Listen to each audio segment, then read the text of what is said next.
Em primeiro lugar, gostaríamos de iniciar o conteúdo de hoje informando que o vídeo de ontem não foi um ultimato planetário, foi um aviso aos que não se posicionaram até agora, não sabem de qual lado ficar. Não adianta escolher a elite, os poderosos, os mestres, os que fazem falsas promessas, porque eles não vão te proteger na hora H. Outra coisa, quem está atravessando seus processos, intensifique-os, mas sem neuras, nem noias. Siga o fluxo, não exija demais de si, cuide-se, proteja-se, siga em frente. Enfrente seus medos, elimine os parasitas que surgirem em seus sonhos, na sua mente, os que tentarem entrar no seu campo energético. Não permita. Você é um ser luminoso e tem poder para isso.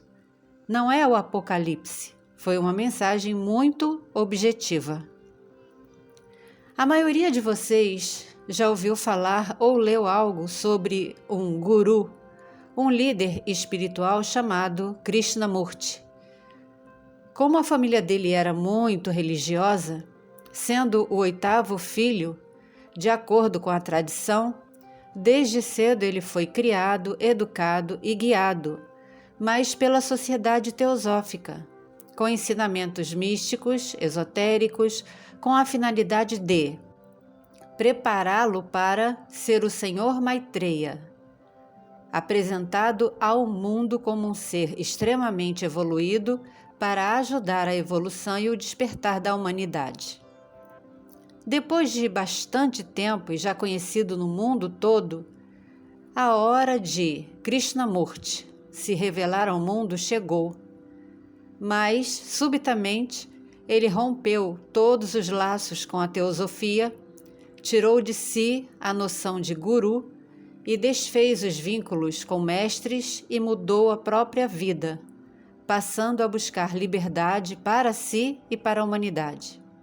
E isso é muito interessante, porque vemos que uma sociedade que abrange o estudo de todas as religiões preparou um homem, um ser humano, para ser o guia da humanidade para uma suposta evolução.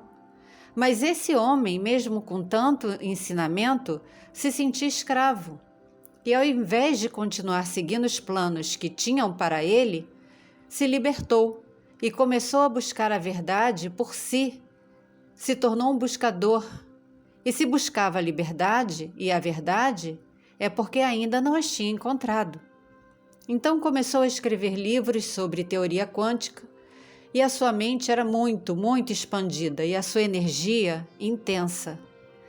Krishnamurti dizia que a desordem e a confusão na consciência humana era um problema que tinha solução.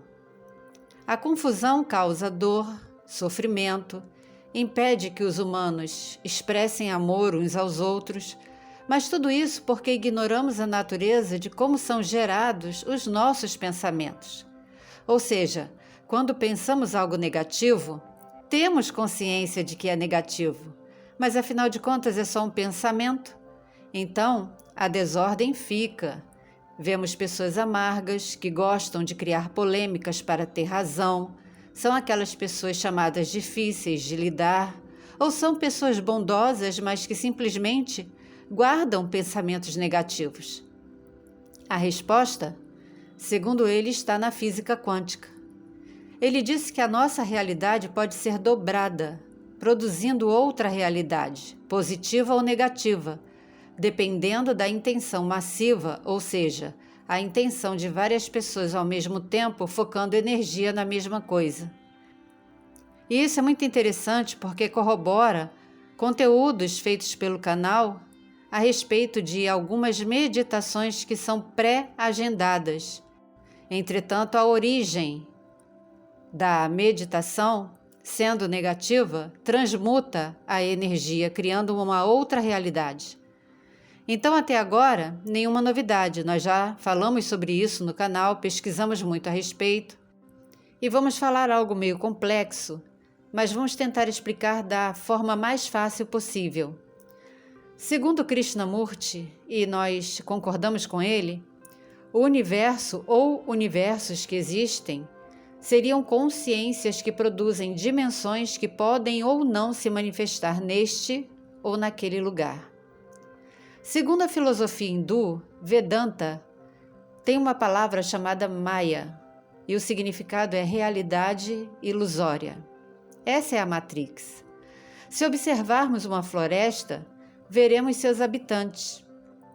Insetos diversos, formigas, aranhas de todo tipo.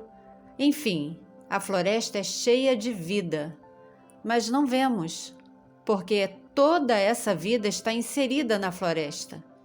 E quando olhamos, vemos um microcosmos que existe, mas não podemos ver em totalidade.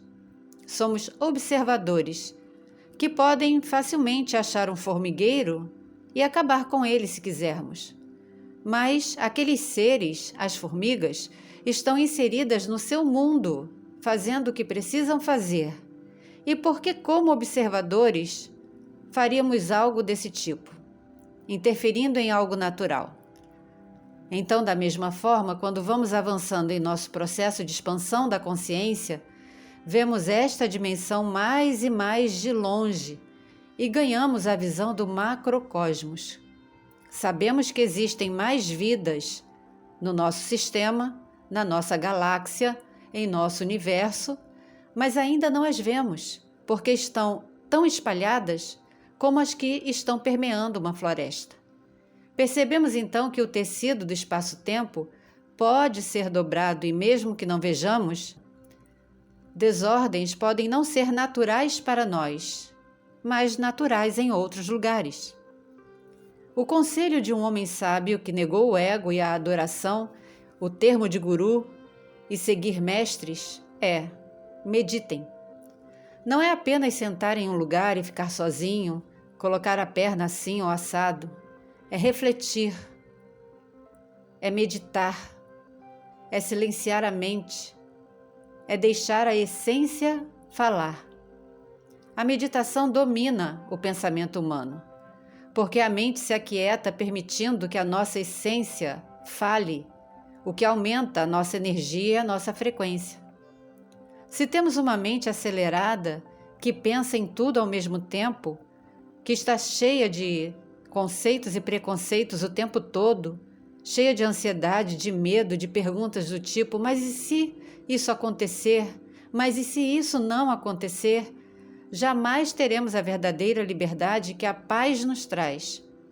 Isso nos desgasta e não produzimos a energia suficiente nem para manter o nosso próprio campo energético.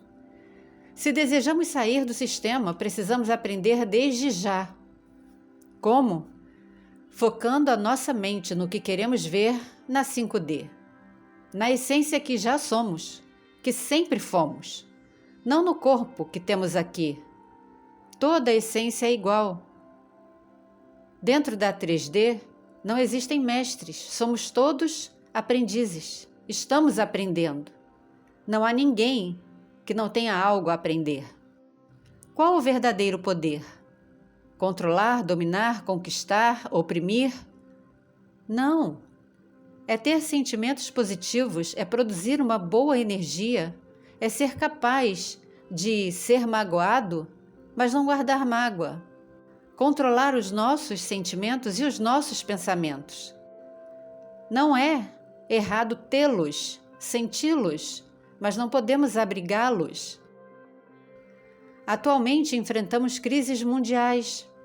Vemos lucro e vantagens de um lado, pessoas poderosas usando força de diversas maneiras. Então, se algo não pode ser conseguido pela diplomacia, usam a força para impor o que querem. Seja o que for, globalmente, exige um esforço monetário absurdo. E isso gera atrito, e quanto mais atrito, mais força. Quem é impulsionado pela força sucumbe ao poder. Muitos tiranos tornaram-se figuras históricas não porque o universo tenha feito isso com eles, mas porque cada um reagiu na vida da forma que lhe pareceu melhor. Ser ou não ser. Ao invés do medo, que tenhamos certeza da libertação. Ao invés da confusão, tenhamos firmeza na intenção. No mundo quântico, um sistema só pode ser interrompido através de uma mudança nele mesmo. Podemos mudar nossa realidade hoje. Tudo depende do que acreditamos e escolhemos abrigar para pensar. Se desejar, continue conosco. Gratidão por acompanhar e apoiar o canal. Muita paz, muito amor, muita sabedoria e discernimento e principalmente muita da verdadeira luz.